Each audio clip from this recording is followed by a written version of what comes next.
Okay.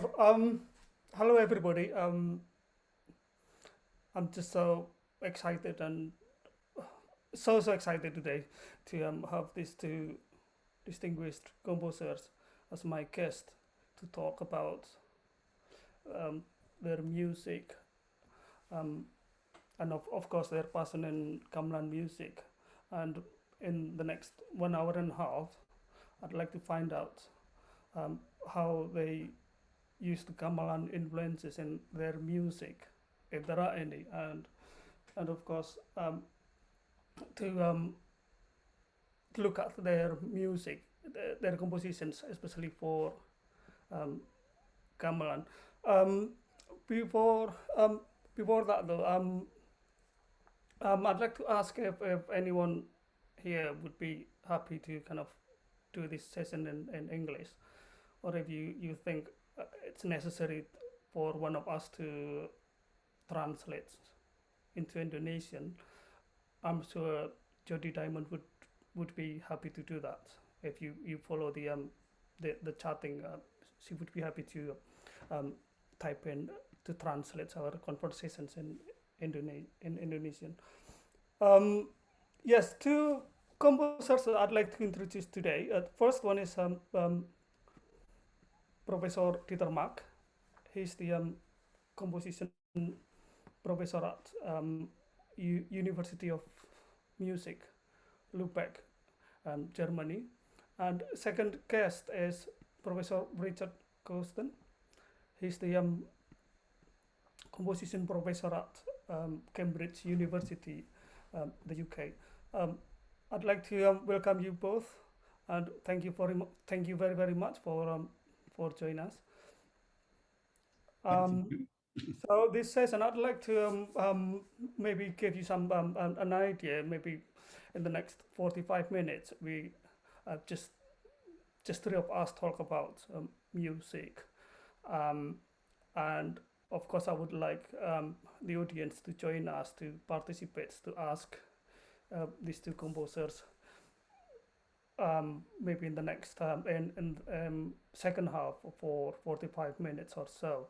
But if you would like to ask us or to comment um, anything, you can always type in the. You can always use the chat room. Okay.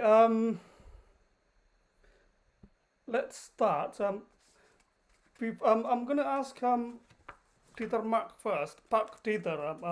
We should call it Park because he's he's been living in Indonesia for he can speak Indonesian very well, and he's been living in Indonesia for many years. Um, um, I'd like to read this what Christoph Flam writes on your CD, that he says that the one aspect you will never find in Mack's music, even though it could be a welcome component, is the willful quoting of either Balinese music or any other music.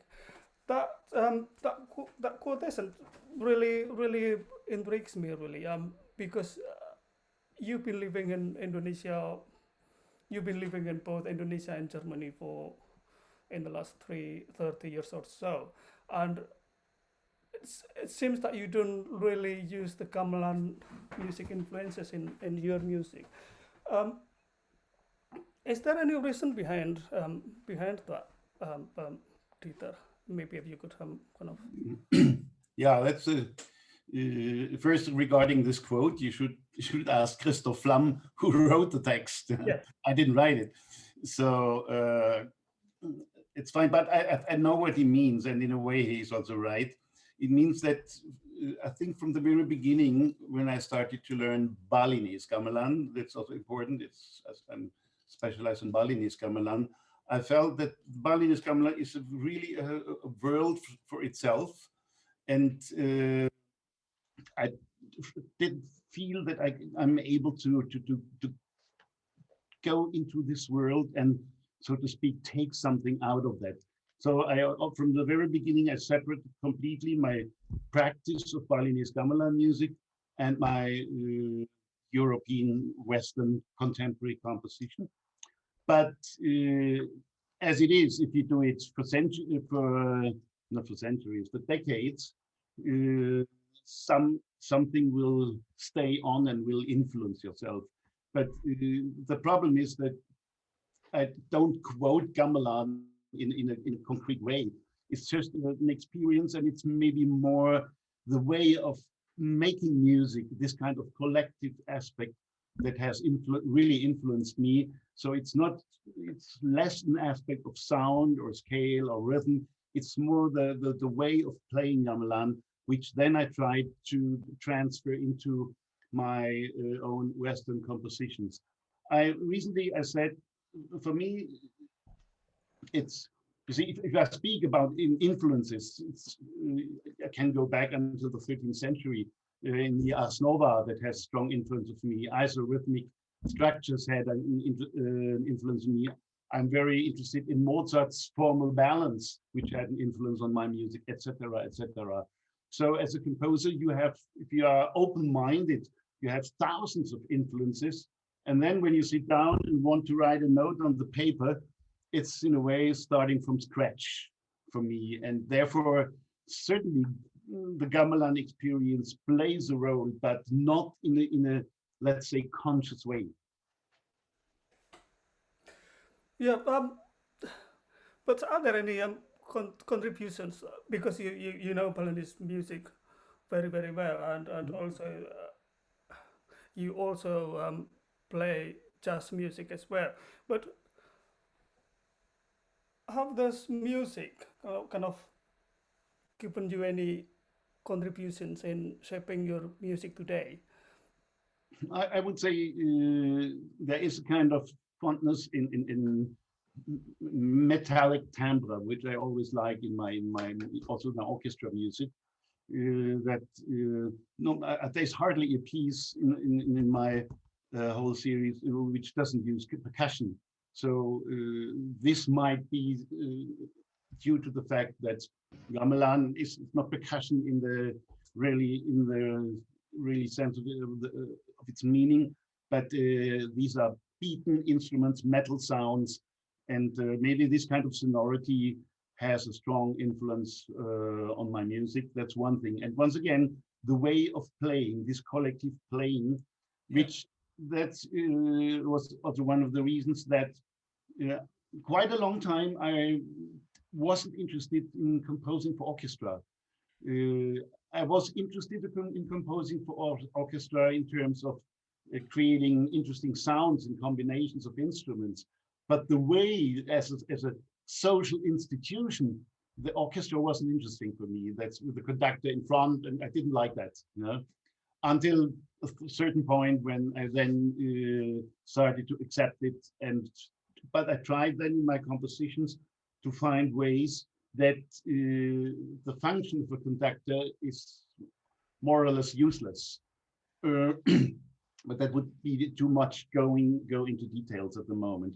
And another thing maybe is that my music is less kind of developmental music in the late romantic sense of its meaning, but more like Lego, this kind of where you can build houses for children.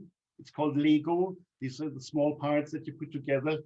I feel more like that my music is like a Lego. That means I put things one after the other, and then it's just more important how they are connected and how they relate to each other. This kind of formal dramaturgy. This is then interesting for me, and in a way, I find that in many contemporary Balinese compositions as well. Yeah, for example, it starts with an introduction, then you have kind of pungawak, which is something starting, and the pungajet becomes faster, and then you have the kind of more intense batel part or something like that. Not that I compose like that in my music, but the idea of the kind of formal balancing. This is something which I think gamelan has played a similar role like the music of Mozart. It sounds strange, but for me, there are, regarding the balance in a piece, for me, there are a lot of similarities. Yeah, thank you. Richard, I'd like to find out about your music. I have um, some of your music for gamelan here, and I'd like to talk about your the gamelan influences in your music later. But Mhm. maybe Richard, you could kind of tell us a little bit about your music, whether again same question as I asked Tito early on, whether there are any kind of um, whether your mu- um, music, other than classical music um, background, um, if any contributions in shaping your music, whether you are influenced by other music as well, because Sure. now we live in this country. Anywhere we go, we can easily hear any pop music, Ariana Grande or Celestine, anywhere really. So those music that you listen to or you used to play give any kind of contributions in shaping your music once again. Yeah, absolutely. So I should say, first of all, I'm absolutely not an expert in gamelan, and I've never had the opportunity to go to Indonesia, sadly. Um, but when I went to university in the UK, to York, University of York, there was a gamelan ensemble, which was very, very active and very open. The man who ran it, Neil Sorrell, was very, very open-minded, very welcoming, and it was a wonderful music making experience, which I'm incredibly lucky to have had. But it was also a very friendly, warm, creative, open, generous atmosphere for music making and for thinking about music as well. And so it was sort of treated as a natural extension of playing traditional music that people might want to write for the instruments. And I'm very, very, to this day, I'm very, very grateful for that opportunity and for that openness of attitude. Having said that, it really took, I think I attempted to write some pieces while I was there, but it really took another 6 or 7 years till 2001 for me to write a piece, which was then performed, which was a concerto. Well, it was a commission for a concerto for solo percussion, kind of, well, Western percussion, if such a thing exists. It's not really Western percussion, but it's kind of the range of instruments which people play in the orchestra or whatever, in the Western orchestra with gamelan. So I wrote that piece in 2001. And then Rob Campion, who I think is here, very kindly commissioned me to write a piece in 2008 for Two Ganders. So I've had these two moments of writing for gamelan. The one was 12 years ago now. So not only am I not an expert in gamelan, but I also feel a little bit rusty because my last experience of writing for the instruments was quite a long time ago now. But to sort of bounce a little bit off something that Dieter just said, for me, I was incredibly impressed and how can I say, my thinking about music was really changed by playing in the gamelan as a student. In terms of musical time, how musical time works, and how we can think about musical time, and also how we can think about not personal, but musical relationships between players. I mean, Dieter was talking about the conductor. Whether you have a conductor standing in front and the kind of hierarchies which are very deeply built into how we think about music in traditional Western classical music. And here was a completely different way of thinking about musical structures as social structures and as musical structures. I don't think, although that's impressed me deeply and I think about it a lot, I don't think it's really managed to move into my own composition. I think the thing that really has sort of permeated in my composition is the extraordinary worlds of sounds, the extraordinary sonorities, and the, for me, incredibly exciting different ways that pitches and timbres can talk to each other, if that's not a strange way of putting it. Good. I don't know if I've moved. I probably haven't answered your question, Aris, but Well, I'd like to ask you a lot about your music for gamelan, which I've been listening to, especially the piece for two Ganders, and it's a beautiful piece, and I've been admiring so much. But before I go to that point, I'd like to ask Dieter again, because I'm here, and here I've got another quotation that I'd like to read, and it's really intrigues me really to find out what Dieter's got in his kind of mind really. Here, if I may read this. This is what Dieter says. My own artistic creative starting points are therefore never based on so-called templates.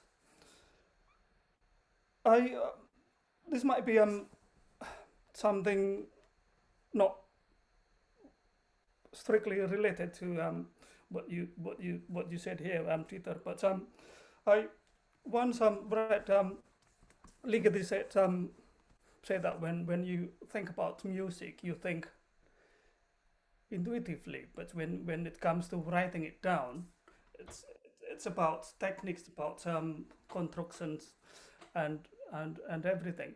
So, but here you said that you don't really use any templates whatsoever. Is that something that you're afraid of using templates, or you might not want people to put your music in some kind of label, and when people put you in a kind of label, it might restrict your creativity. What's your I think that the word templates might be a little misleading. Once again, it's not. This is an English translation of the German original. The German original sounds a little different. What I really mean is that at least I try when I'm composed to start from a very point of zero. So I don't take anything preformed that I fill in. I really try to make me empty in a way. There's also, you have read maybe in this booklet, the quote from Stéphane Mallarmé. This is maybe what I mean, that I try in that moment to forget everything. It's utopian, I know, but at least I try to do so. I try to forget everything what I know, and then sit down and start a composition as neutral as possible from my own way of thinking.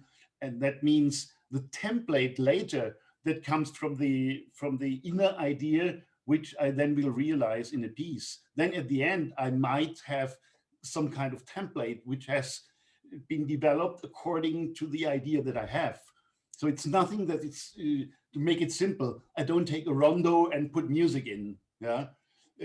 So the form, the template, if you take the formal structure as the template, is something that develops out of the idea of the music itself. Okay. Same question to you, Richard. Are you afraid of people putting your music into some kind of label? Again, because when people say, "Oh, your music is this kind of music," for example, it's for people, for the audience, for the listeners, it might help to understand your music clearly. But for you as composer, it might kind of restrict your creativities. I think one of the most wonderful things about music is that it is completely open to interpretation. You can hear it however you want, and it can, and in that openness, there's an incredible sense of possibility. This is, for me, what's so exciting about it. And I think probably what all composers want, probably everywhere, maybe this is just nothing even to do with culture. I think everyone, not even composers, just everyone wants to be listened to. Everyone wants to be understood.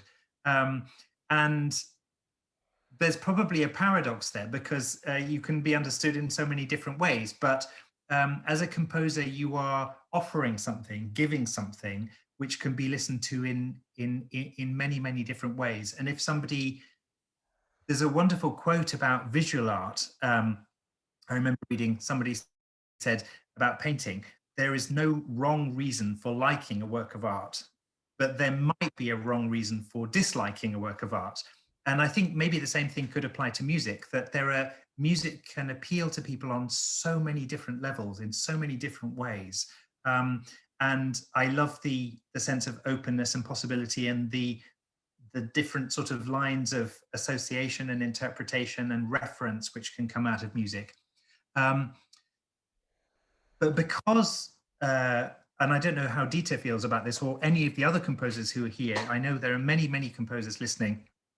But it seems to me that part of the precondition of listening is that we don't have a box. So I have a kind of horror of labels and boxes, and you know, being described or dismissed as this kind of composer. You know, you write this kind of music for this kind of person, and I find that very, very limiting. And I think the whole excitement and joy of music making and composing is that we have to listen, we have to receive the music and not try and fit things into preconceived ideas. I would agree completely. Sorry, Peter. No, I would just want to say, I would, because Richard mentioned, said whether I don't know how I think about it. I would agree completely with what he just has said, that about these kind of preconceived things. I would agree with that. Yeah. And again, in a way, when we know what kind of music you write, what box you're in, it's for the audience, for us, it's very it helps us to understand your music, because when I listen to your music, Dieter, even though you've been living in Germany and Indonesia for 30 years, I don't seem to hear any gamelan influences very much, apart from that you use gamelan instruments. Even though you use gamelan instruments, I cannot really hear the sound of gamelan. Good so. Yeah, your music is full of how do you call it? Full of spectrum, full of color.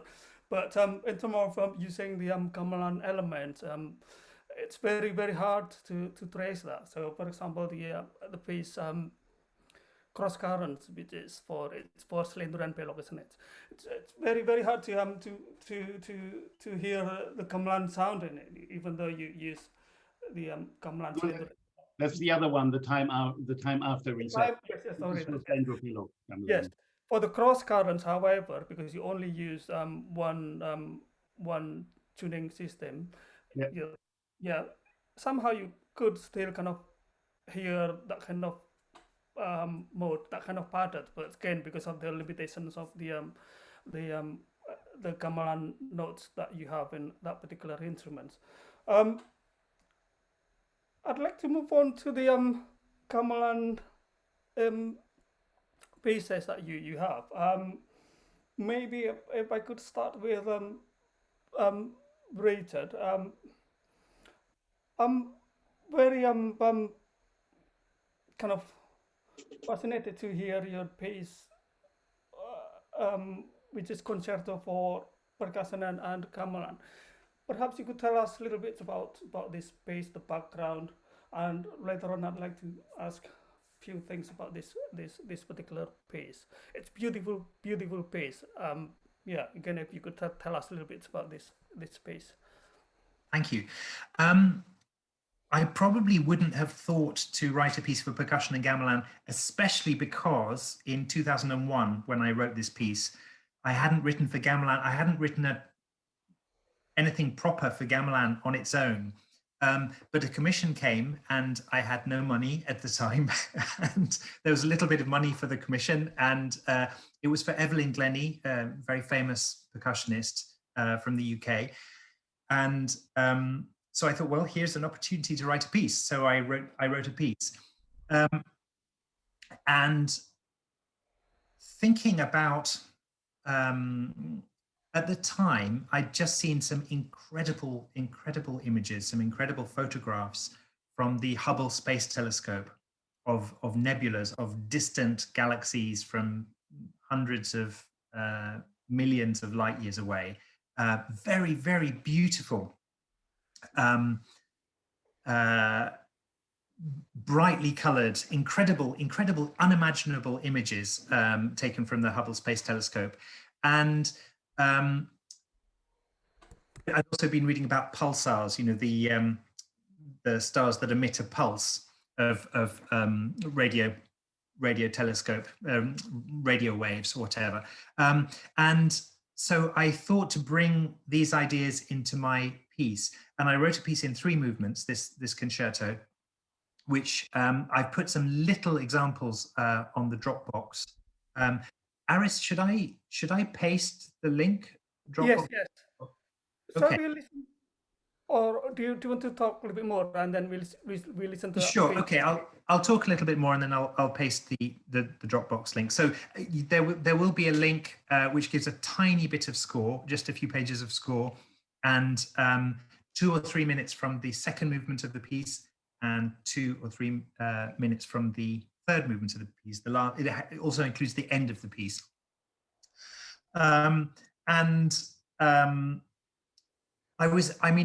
on the one hand, you can hear that the second movement is very, very sort of rhythmic. It's mostly dry sound. So the players are holding the keys and playing at the same time to get a dry percussive kind of sound, which works with the xylophone of the percussion soloist. And in the third movement, I used this instrument, a waterphone, which is, I think it comes from film music. It's a 20th century percussion instrument which has it's made of metal, it has a bowl, and you put water in, and then it has these bits that stick up, and you play it with a bow, and then move it around. And as the water sort of slurps around inside, you have this very ethereal, glassy kind of sound, which made me think of light. I mean, it's hard to talk about these things without sounding a bit stupid, so forgive me, but it made me think of light shining across the universe. And for the gamelan parts in that third movement, I used a technique with the genders and the slentum of, I made a little piece of cardboard, so that you can play the key with the cardboard underneath, so that the resonator is cut off, and then moving the cardboard out, the key is allowed to resonate properly. So there's a kind of, it gets louder. And then the next door key, which has just been played without the cardboard, it starts loud and gets quieter. So moving the cardboard between the 2 keys, you can hear a kind of 2 notes next door to each other, which are getting louder, quieter, louder, quieter, louder, quieter. In fact, since I've just spoken about that, let me paste the Dropbox link now. And I'm not very good at doing things on the computer and talking at the same time. So I have Richard. I have here ready concerto for percussion and gamelan, except 2. If I can share it to everyone now. Okay, or how do I do this? Actually, I think I might have just done it. Could somebody try it and see if it works? It should take you to a folder which has 2 sound files and 2 little bits of score. And the one where it says excerpt 2, which I think is just about like 3.5 minutes long, is the one that I've just been talking about. Yeah, this is excerpt 2. Yeah.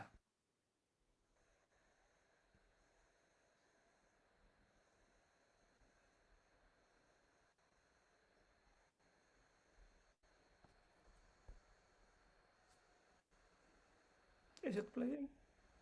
I can't hear it actually. I can't hear it either. No. Maybe, I mean, maybe it's better if people just click on it individually. I don't know. Let me try it again. I must admit that I'm not very good at doing um, this technology. I'm so not very good. Let me try again. It should be playing now.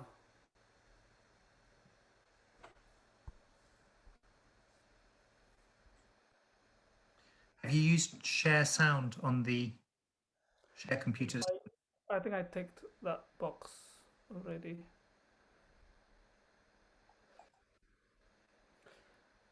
Just to say, I Okay. went into your chat comments, Richard, and I clicked on something that took me out of this and into Dropbox, and I'm hearing Concerto for Percussion in Gamelan. Ah, great. Okay. Okay. You can hear it in the background just briefly. Yeah. Yeah. Okay. Thanks very much. Yes, But you maybe can all play it. Yeah. if maybe you could listen to that individually, and I don't know what's wrong with my computer. I think I it was fine last time. I could share files and audio and everything, but I don't know what happened to my computer today. But anyway, Richard, that's very interesting piece indeed. Um, my questions but how did you choose those instruments in term of the pitch, because you know in Gamelan there isn't any kind of standard pitch, and but your pitch seems to blend kind of beautifully between the percussion and gamelan. You cannot really tell which one percussion, which one gamelan, because the sound blends kind of naturally. But how did you choose that? I've always been interested. I always, well, when I go to a concert or when I listen to music somewhere, I always get very excited when I can't tell which instrument's playing, where you hear a sound and you think, and sometimes it's 3 or 4 instruments playing together, which make a kind of super instrument, or they kind of add up to something which doesn't quite, you know, in Western music, it's not quite a saxophone, it's not quite a bassoon, and it's not quite an oboe. And there's some other stuff going on which is very interesting. And and so I like the idea of using these kind of very strange bowed, you know, the waterphone, which eventually, actually, if you listen to the end of that example, you also get wine glasses, and gradually the players of the gamelan stop playing the gamelan instruments and go one by one to playing wine glass, which is in, you know, I wouldn't maybe say it in the program note, but in my mind is kind of feels like a sort of thick band of light, a thick band of very bright light, a kind of cluster of wine glass sounds, which is all very close, quite close together in pitch. But in terms of using pitch, and to answer your question about every gamelan being different, the piece has only been played by one gamelan so far, and I wrote the piece and the pitches with reference to that gamelan. However, I think the pitched elements, there are some kind of, well, let's say chordal or chorale-like bits of writing in that piece, and I was really unhappy with them. Actually, I don't think that worked very well. And so that's one reason why I've just given you excerpts. I've just given you my favorite bits because there are some parts that I'm really not happy with. Yeah. Okay.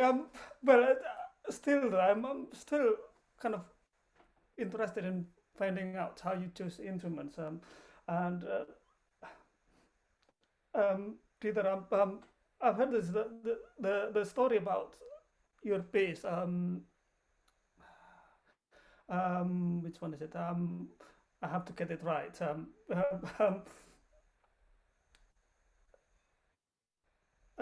Cross current. Is it? Yes. Cross current. Apparently, you composed the piece using the instruments that you have in Luebeck, or in Cologne, that you used kind of instruments. The gamelan instruments that you have there is kind of high in umbat. Umbat is how do I Beat. explain umbat? A beat Umbat is in English, you mean? pardon? beats in English?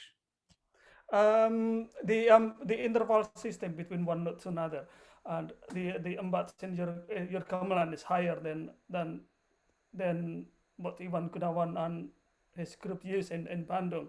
But when you compose the music, you have kind of inner hearing, kind of the sounds like this when you combine these certain notes. You might get that, you might be able to kind of imagine what the sounds, the sonority like. But apparently when this piece was being rehearsed by Iwan Gunawan and Kiai Fatahila, it sounded completely different because the gamelan there, the embat is lower than the gamelan that you have in Germany. Yeah, that's right. First, I would just comment a moment to what Richard has said. It's funny that I had exactly the same attitude when I write for orchestra, that I construct my instruments. You will hardly find an instrument playing alone. I always combine instruments in a kind of harmonic mixture to create new instruments. So I would really support this kind of approach as well. And now, what you were talking about, Aris, it's not the other piece. It's the time after reset, not cross currents. Yeah. I got it wrong, didn't I? Sorry. Yes. Time after reset. Sorry. Time after reset. I do apologize. Yeah.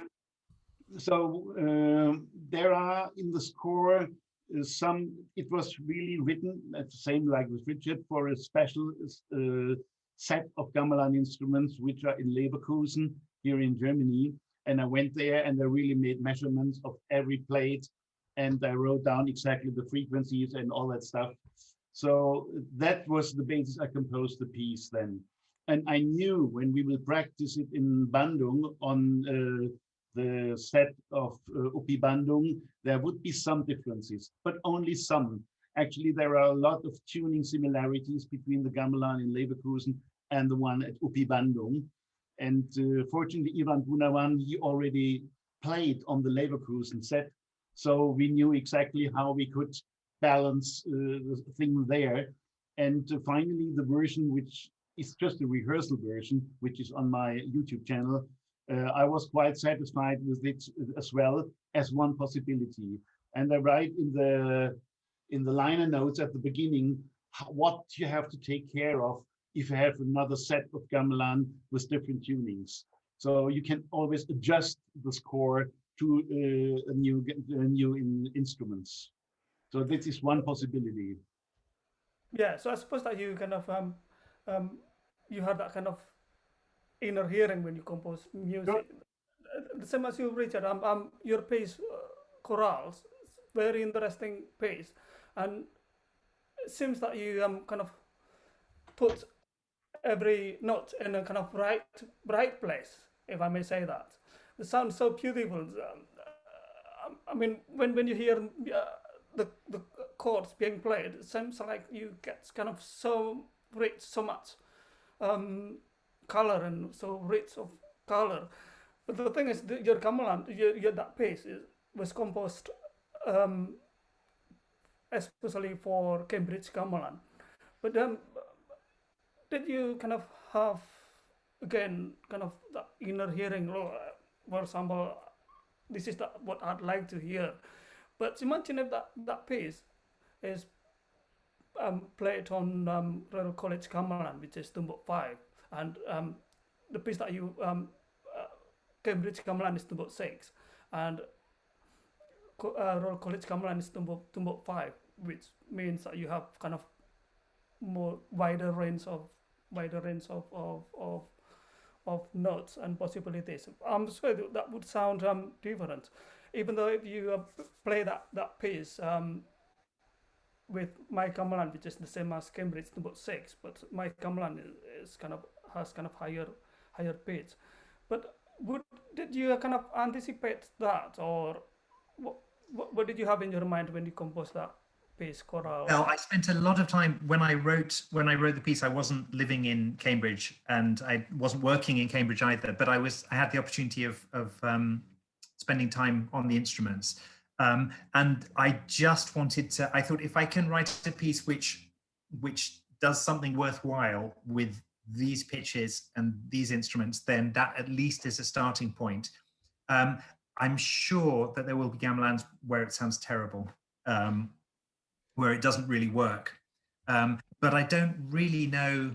So for example, you mentioned Tumbuk 5.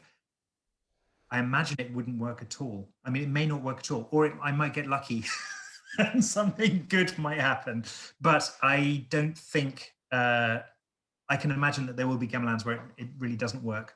And it seems to me that, I'd be interested to know what other people think, but it seems to me that probably it's the traditional repertoire that can work on all gamelans equally. And that when you depart from the principles of, of Patet and the basis of how traditional gamelan works, probably you start moving into territory where things won't always work on every single gamelan.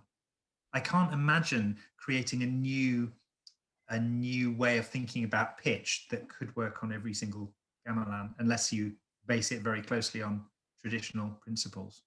I might be wrong, I don't know. Yeah, please go ahead. I may add something here, because also Jody is asking in the chat. I think I speak now as a composer. Richard, you may have a different opinion. Sometimes if you write down a very precise notation of a, let's say, 6-voiced chord, yeah, and then it's being played by a gamelan or by an orchestra, and 2 people play a different note, but still the character of the chord is the same, then I don't care in fact. If there are details changed, but the overall character still keeps the same. That means I always have a special sound in mind, but this sound, let's say, is a big box and you have 20 possibilities, which are all related to this idea of sound. So in this theme, from that point of view, it is possible also to work with different gamelan sets. If your mindset is going in this direction, that you may allow slight differences under certain circumstances. There might be circumstances where it doesn't work. That's right. Yeah. Yeah, but I must say that gamelan music, when it comes to composing music for gamelan, gamelan music is still kind of, I would say, unknown territory. Sometimes it's bewildering because of the tuning systems. Every village in Java, especially, has their own gamelan tuning system. Not tuning system. The embat is different every region, and when you compose gamelan, I suppose that you might have to kind of anticipate whether your music would be played in different gamelan instruments. But still, though, if I may share my view, because I'm also a composer as well, and I compose music for gamelan. Gamelan for me still kind of provides lots and lots of inspirations for my music. It's just like going into the wood. When you see the wood from outside, you might say, "Oh wow, that's beautiful wood, a lot of trees and everything," and you might want to write music for the woods. But when you go into the wood, maybe on the edge you might see more things. You might see fruits or squirrels, something. But you might when you go deeper, you'll see more.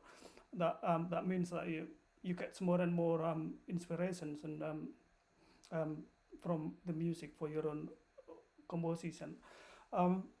Yeah, even though the gamelan has been explored since, is it 1898 by Debussy, and even Ligeti. No, it's not right. Either. Oh, I think I'm always talking about the Debussy mythos. Yeah. Okay. What you heard was a Sundanese ensemble, by the way, from the mountain area around Bandung. And I can prove in a piece that has been written before the World Exhibition, in the Premier Arabesque, you already have all elements which later has been declared to be the gamelan influence. So careful with that. Okay. Okay. But anyway, so many composers have been inspired by gamelan. Even Oh, Ligeti, he sure. seems kind of understand gamelan very much. He said in a piece Kumalong or something to refer gamelan music. Yeah, and the three movements for two pianos. Yeah. Um, but still, though, again, gamelan still provides a lot of kind of inspiration for us, for composers, and I wonder if this might be something that might be able to encourage people to write music more for gamelan, because I'd like to ask you to about this. Stravinsky, after writing his piece, The Rig Progress, he had kind of meltdown. He had a meltdown. He was kind of he was kind of bursting to tears basically, because he thought he was finished. He couldn't do anything. His music was nothing. He couldn't reach wider audience, and he thought he was stuck. But do you believe that somehow, yeah, that you too might get into that kind of certain point that you cannot really you stuck in what you're doing now? Who are you asking, Richard or me? Richard, you might want to go first. So basically my life, if I have to summarize my life, it's kind of 98% being stuck with 2% things happening.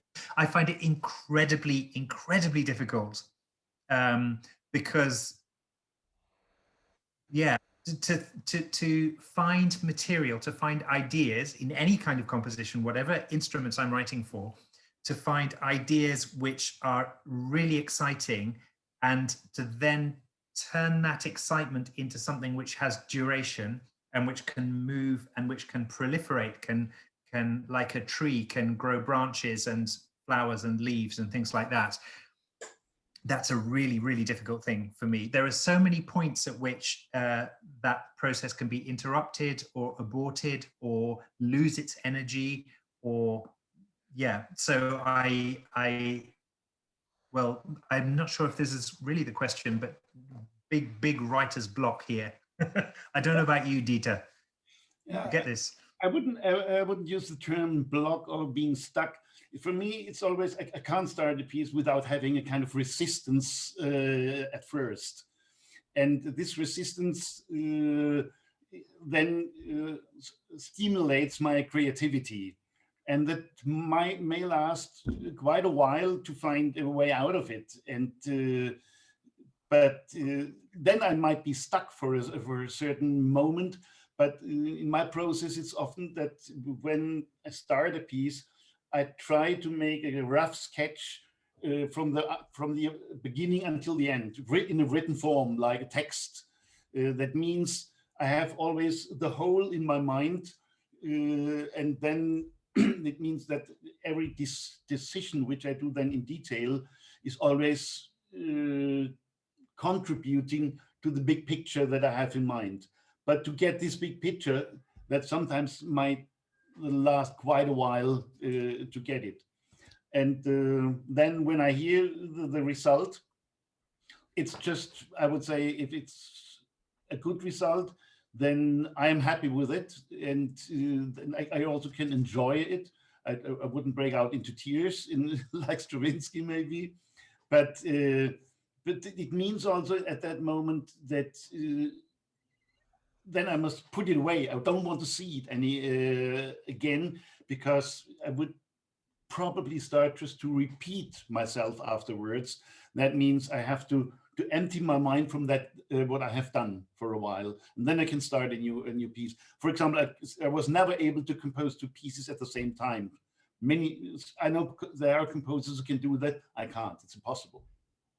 But in your composition process, you tend to compose music for for its own instruments. You don't really want to use gamelan. You don't want to include gamelan instruments in your orchestral pieces, for example. Because when I listen to your music, some of your compositions have that kind of gong sonorities, but when I look at the score, you don't really use gamelan gongs, but you use pitched Thai gongs or Chinese gong. That's You don't really want to kind of mix No, gamelan with. no, not at all. That Any, doesn't. any reason behind that? No, because you see the gongs, they are more transcultural. They are coming from the Southeast Asian region, but you can. I would love to use Javanese and Balinese gongs if I could define precise pitches.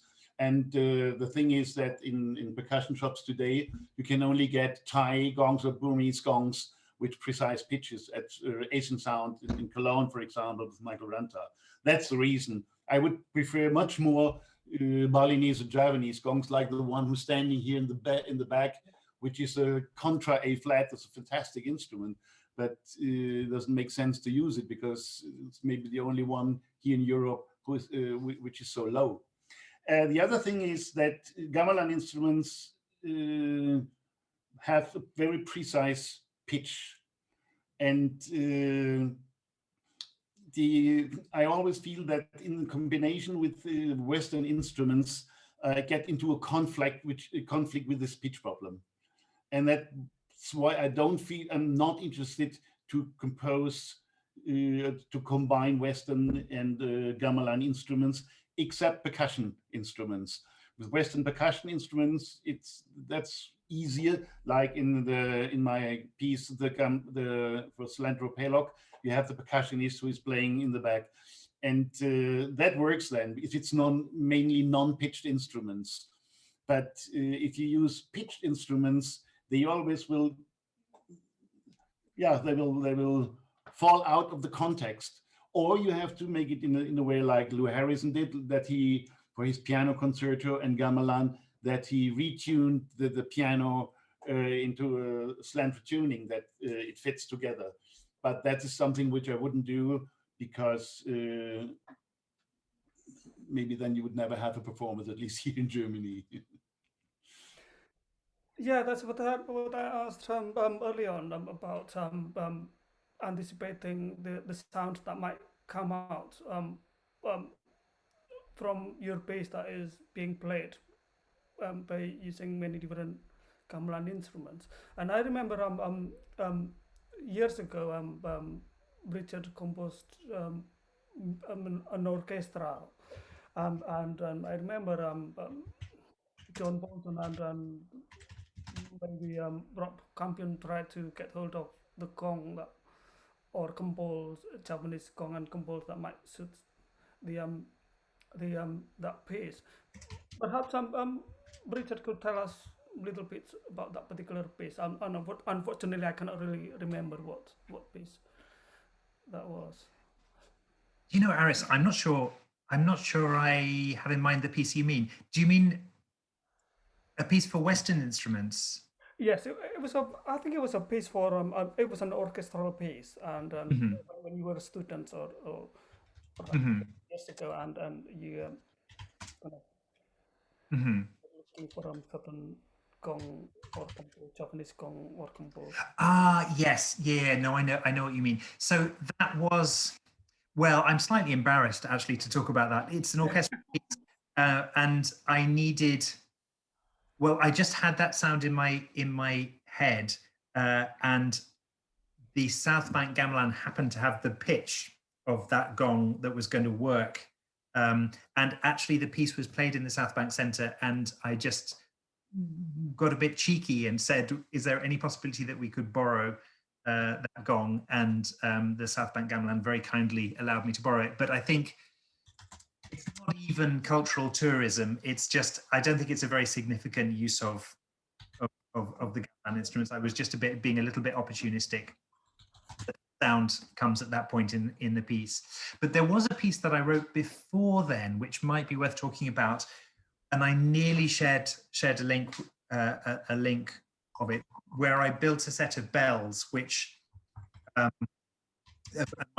microtonally tuned. There are lots of pitches very, very close together, which create beating sounds a little bit like what you get in Balinese gamelan. And that instrument works with the vibraphone and a harp, and it creates a kind of, it doesn't sound like gamelan, but I think possibly I wouldn't have reached that point in my thinking without having played in the gamelan. I think probably there is a very distant sort of influence of having played in the gamelan in that piece. And actually I came back to it. I wrote an orchestral piece a couple of years ago, and I used the instrument again just for the second time. I added some more pitches to the bell, so there are now sort of 18 pitches, 16 pitches or something. So that's a very, very distant kind of, a distant uncle or aunt or cousin of the gamelan pieces, maybe. Yeah, well, it's always interesting to talk about how composers collaborate gamelan with any other instruments. And I have to say that the chat room is so busy. I haven't been following the chat room, but so many interesting comments, so many interesting questions, and so many interesting chattings going on here. I think I should let the audience, the people, to kind of interact with you too, not just me questions, but maybe if anyone would like to ask, to comment or to discuss or with us, you're very welcome. And perhaps you might want to ask us in Indonesian. Mungkin ada yang mau tanya dalam bahasa Indonesia, karena ini kebetulan Pak Dieter bahasa Indonesianya lebih bagus daripada Inggris saya. Jangan bilang begitu. Ask in Indonesian. Dieter's Indonesian is way better than my English. So anyone, please, yeah, it's your turn now. I've got some questions, but I think I should keep it for next time. Yeah, if you might want to raise your hands or anything. Anyone at all? Yes. Is it Payman?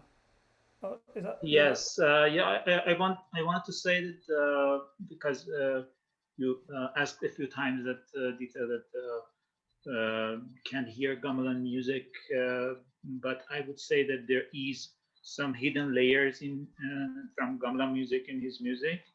Of course, he's not trying to write a gamelan music self, but I think that's a matter of just the small influences that would work in a music. It doesn't have to be exactly in a system of gamelan music. Also, I think there is these layers. I can hear that in the music. Okay, that was no question. It was just a statement. Any questions that you might want to ask, Payman? Or you might want to elaborate that comment, either Peter or Richard. Okay, no. Okay, anyone else? Please do. Because I've been talking a lot. It's your turn now. If anyone would like to ask. I had a question that I posted in the chat that there was a response to.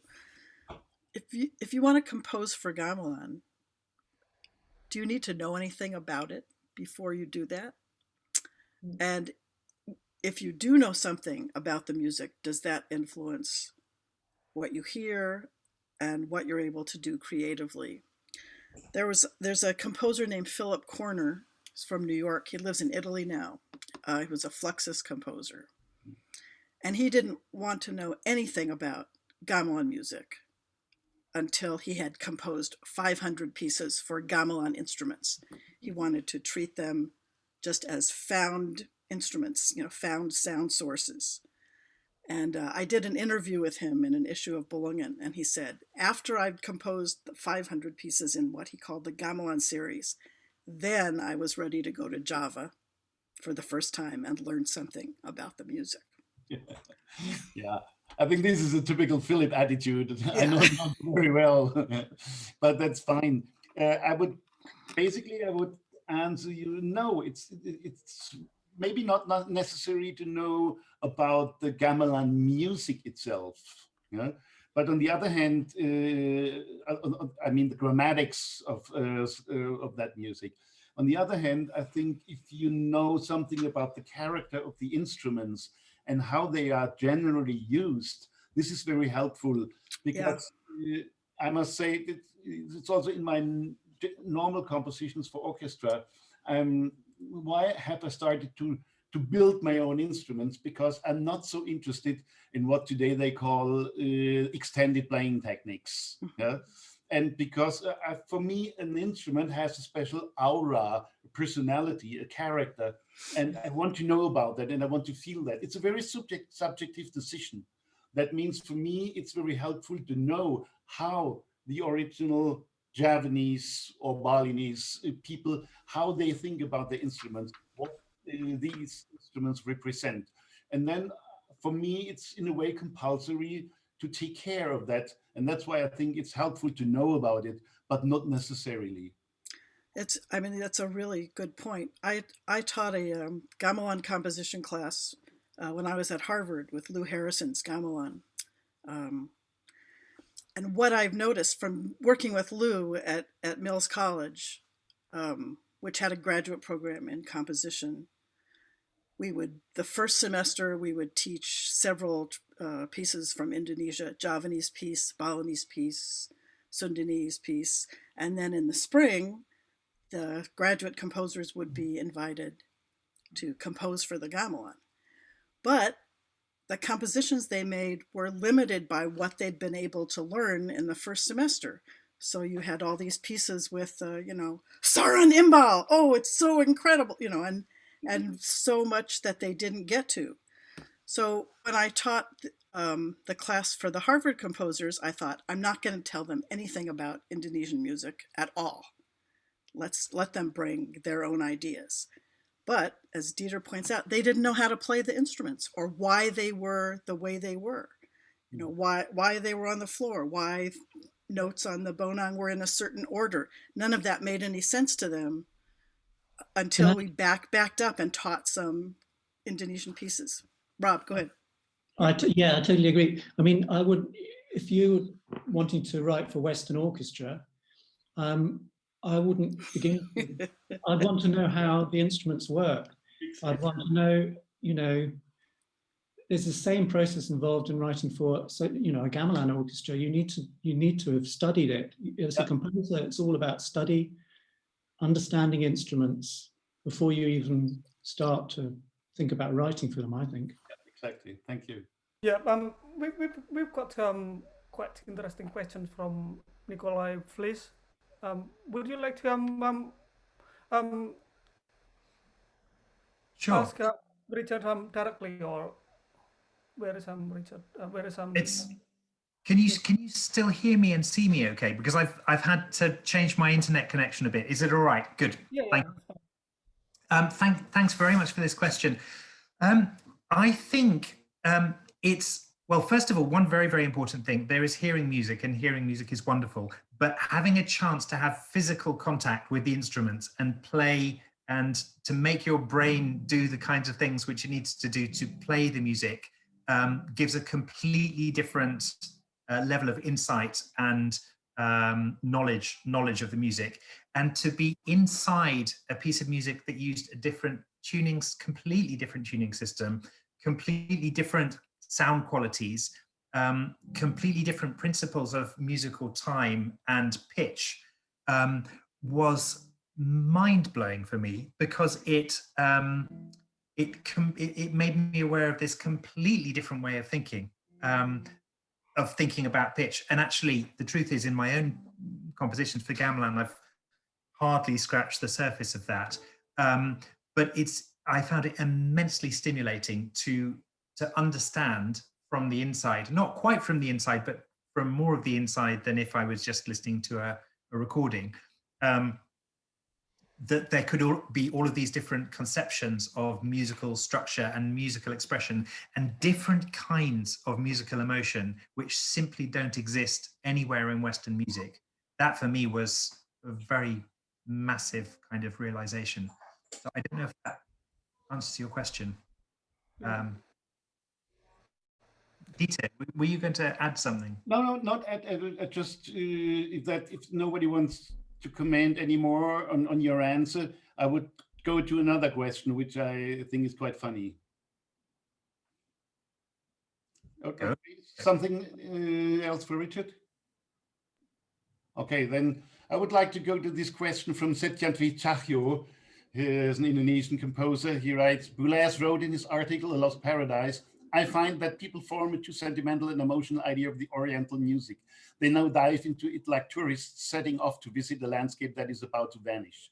My question is, why both composers interested to write a piece for gamelan?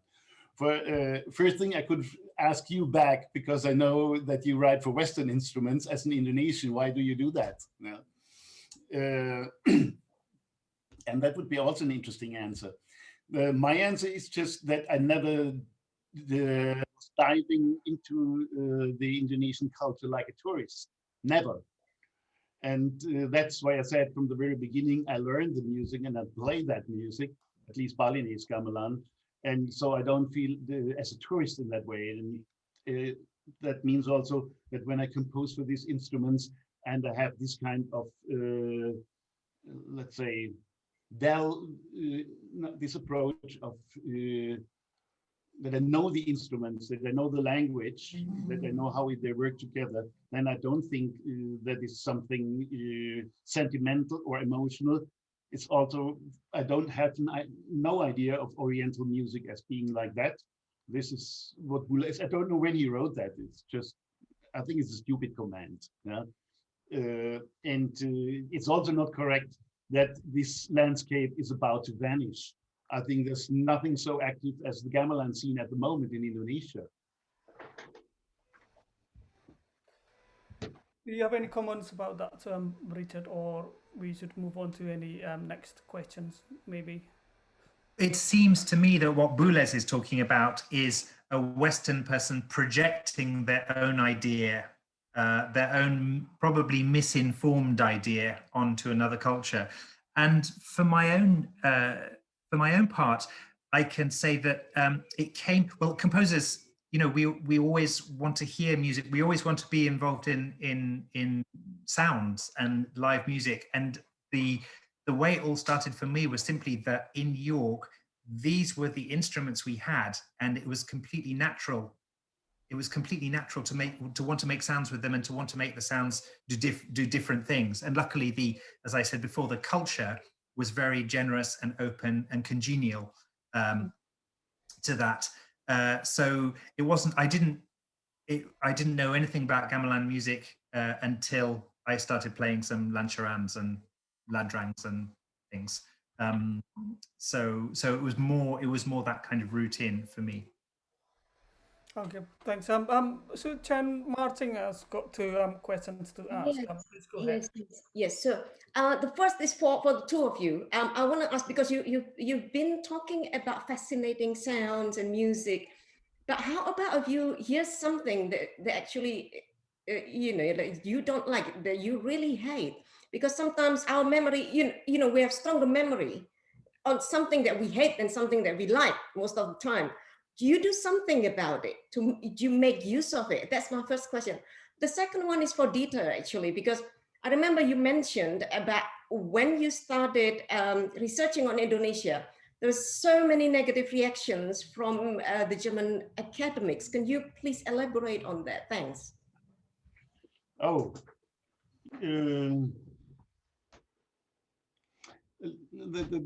first question about what I don't like, I think it's difficult to define. I don't like music which just doesn't draw my attention. I'm interested in music that draws my attention. If I hear a German Schlager, I don't know whether you know that term, then I really have to put off the radio. I don't know how you translate that in English, what a Schlager is. Maybe someone of the English people can help me. La la la la la la la la la. Then it's a lot text or something like that. This really makes me crazy. But okay, in terms of sound on a more abstract level, there's actually nothing which I would hate or which I would avoid, because everything for me is contextual in sound. So I can't say this sound is a bad sound, this is a good sound. It depends always on the context where something appears. Now to Sujam's second question, I think this has a lot to do with German history. And it has especially to do with the Nazi regime and the Second World War and the situation afterwards, when Theodor Adorno was creating this kind of dialectic approach, saying that as an artist, you have always been to be in a kind of dialectical relation to your history. Yeah. And everything looking beyond your own borders is a kind of neo-colonialism. And this was a very strong attitude that developed in German academic circles, that looking beyond the borders of your own culture was a sacrilege. It has improved now, but this is still in the minds of a lot of people. So that's just a short answer to that. Maybe, Richard, you can also answer the first question. Because it was yeah, I'd like to answer that question by reading you a text message that I just got this morning from a friend. He's quoting from Montaigne, and I don't know quite when Montaigne was, but kind of 500 or 600 years ago. So this is what Montaigne says: "Our life is composed, like the harmony of the world, of contrary things, also of different tones, sweet and harsh, sharp and flat, soft and loud. If a musician liked of only one kind, what would he have to say? He must know how to use them together and blend them. And so must we do with good and evil, which are consubstantial with our life.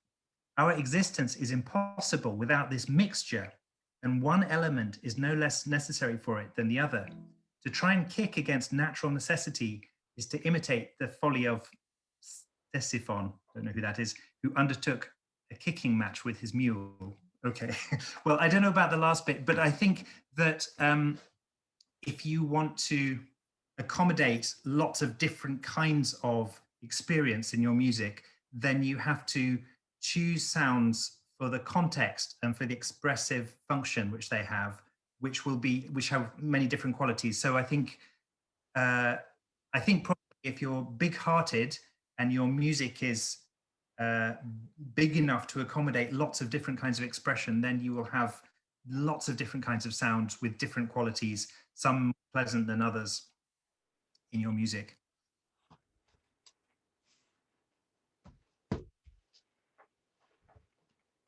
Hyman? Yes, I wanted to ask if there is a relation between the music from Weber and gamelan music in terms of time, in terms of not the Klang character, but time. How? Interesting question. I have never thought about that, and actually I have no real answer at the moment, because Weben's music is very momentary. It's it's a moment for seconds, and that I would say it's not developmental. That's right, and there it would be congruent with gamelan. But gamelan is normally a more long-term process-orientated music, so I don't think that there is any relationship. But I will. Yeah, that's very spontaneous answer. I have nothing else. Richard, what would you say? I'm not sure either, but somebody once said that Webern's music is all upbeats. And it seems to me that an upbeat is like drawing in breath. You take a breath to say something, and then saying something is like the downbeat. Yeah. But in Webern's music, the downbeat never comes. So it's like it's always falling. It's always falling forwards, but it never actually reaches the ground. That's good. Yeah. And gamelan's different. I think gamelan's different as well. Yeah, experience anyway. Okay, we've got young Indonesian composers, Dion Nataraja here, that would like to ask you a question or two, and I think he's here. Hi, can you hear me? Hi. Yes. Thank you for the presentation. It was wonderful. I'm a bit late, so I'm sorry if you already talked about this, but I've been wondering about the idea of like buddies as a compositional parameter. So there's a composer that I really love, American composer Steve Lehman, and he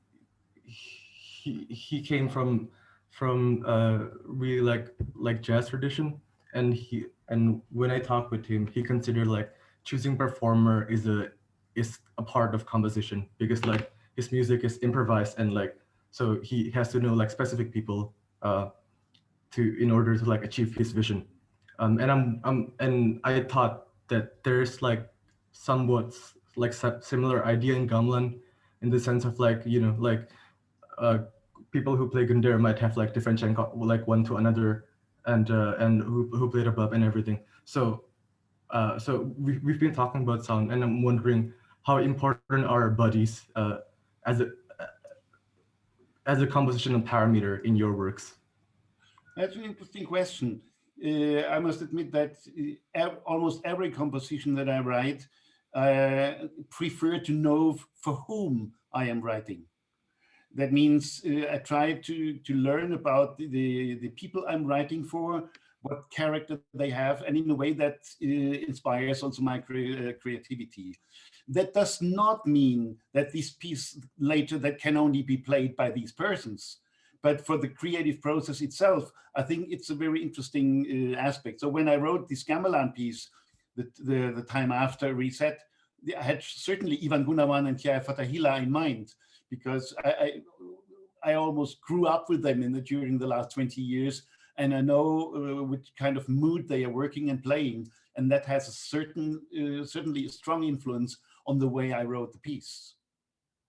And that happens also with other pieces for Western instruments, that even if I write for orchestra, I try to learn what kind of organism this orchestra is.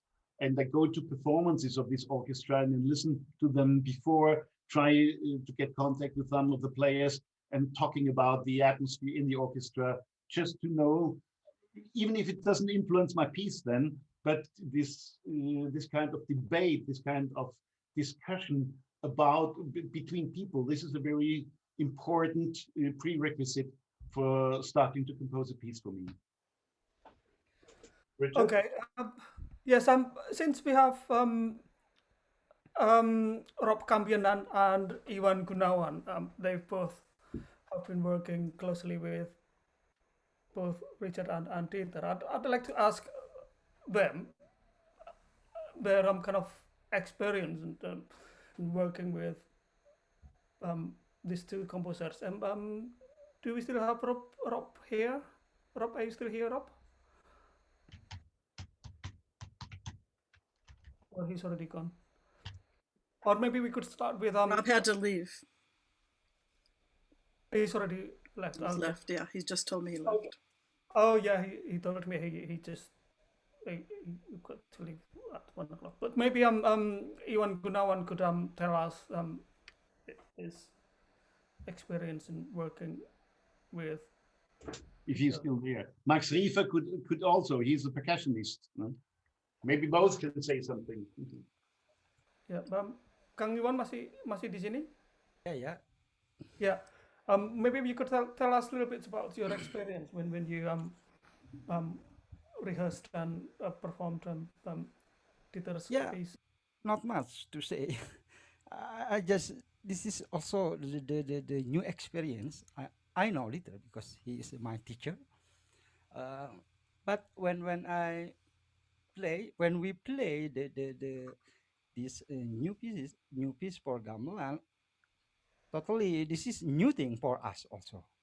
But again, we are I try to build the curiosity to my player, and I have some strategy or method how to adapt, how to teach them, because most of the my player is was a student. So yeah, until now I couldn't say many things because still in process. Yeah, but I'm actually a lot of question to detail.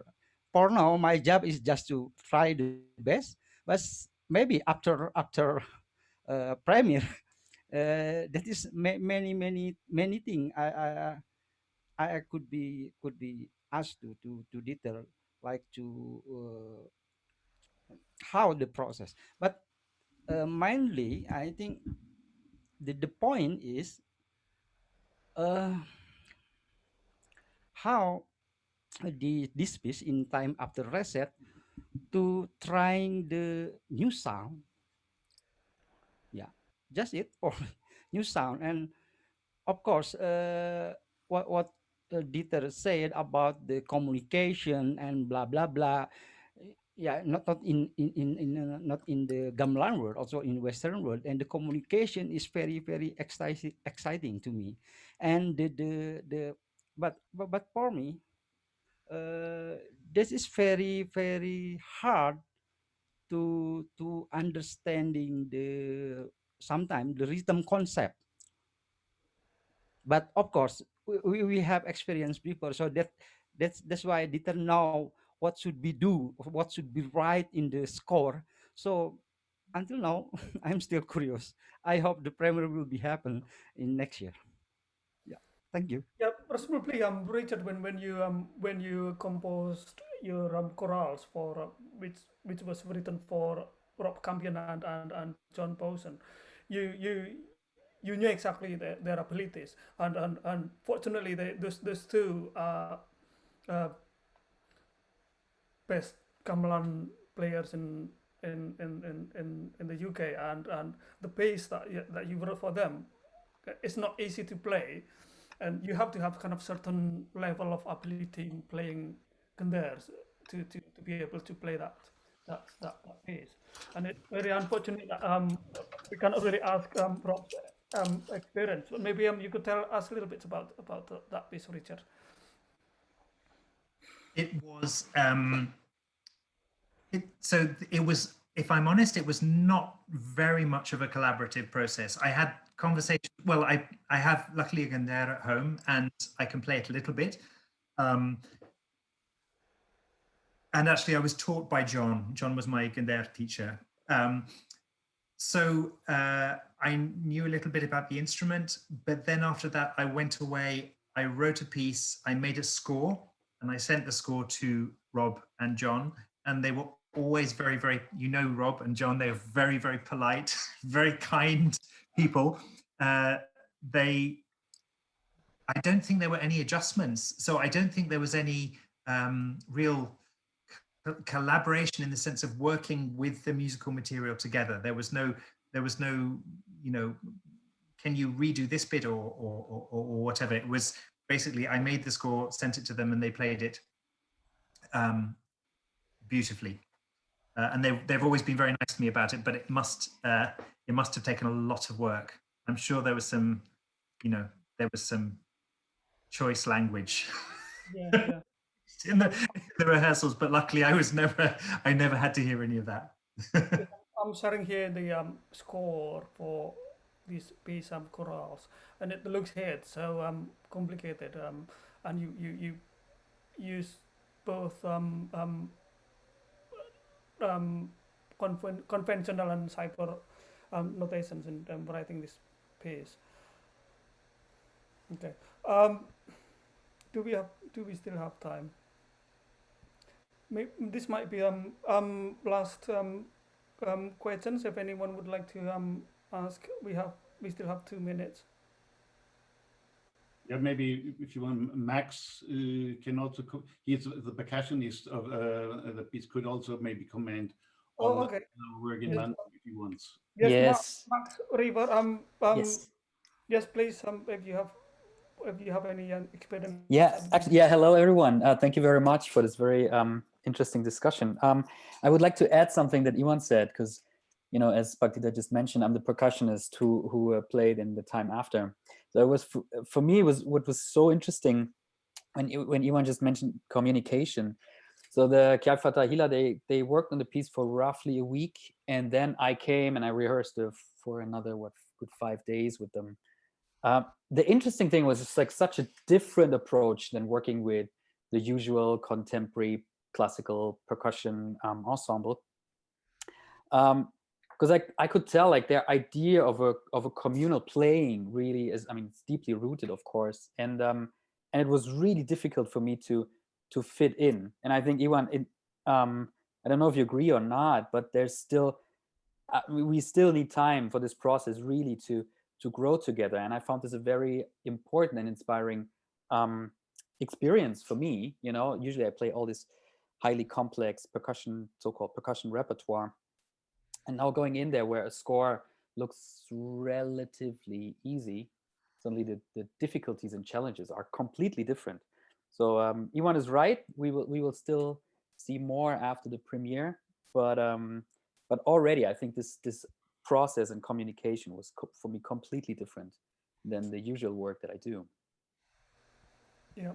So the temporary state of the piece can be listened to, and I think it's still already quite good. It's on my YouTube channel, and it's the last rehearsal in last year, February, which we did in Bandung. The premiere should have been in November, but it's now postponed to 2022 in Essen in Germany. Okay. Yeah. Again, if anyone would like to listen to either Richard's or Dieter's music, it's very easy to find their music on the internet. I think it's already half past, and I think we should stop the session now, unless if there's you two, Dieter and Richard, would mind to have one more question. And if is that okay? I know that Richard, you said that you really have to go.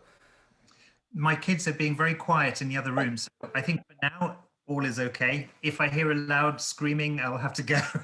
Well, you might hear from me as well. My background, my daughter's playing, practicing violin, and my little one's been screaming a lot. Oh, okay. I have a general question that you might end with, which is, what advice would you give to a composer who's interested in composing for gamelan and wants to know, where would I start? What recipe would you write out for how to begin thinking about composing for gamelan? That's a good one. Yes. Go ahead, Richard. My advice would be to join a group if possible, to listen to as much music as possible, but to try and feel, what it's like to play every instrument, if possible, as far as possible, and to to touch the instruments, put your ear next to the instruments, to really get inside the feeling of what the thing is, and as well as listening and reading and talking to people and so on and so forth. That would certainly be my advice. And it would be the same with Western instruments, actually. I mean, for example, I can't write for the guitar. I've tried to write once for the guitar, but it was a question of sitting with a guitar and finding my way around the instruments. Same experience. I used to play classical guitar, but I've never ever composed music for guitar. I just find it difficult to compose music. Hard. Yeah. Maybe Dieter would like to yes. Just can underline what to this question of Jody. I just can underline what Richard has said. I would only add, listen as much as you can to any kind of gamelan music, in order that you know what you should not compose, because it's already composed. Okay, I think that should be the last one. Before we finish, I'd like to thank Jody Diamond for once again hosting this event, and also Rocky Irvano for helping me in the technical side. Thank you so much, Dieter Mack and Richard Causton, for sharing your thoughts, your ideas, your music to us, and thank you everyone for joining us, and hope to see you again in different topics. Thank you so much. Thank you, Jules. Thank you, Jody. Thank you, Aris. Thanks so much. Aris. Thanks.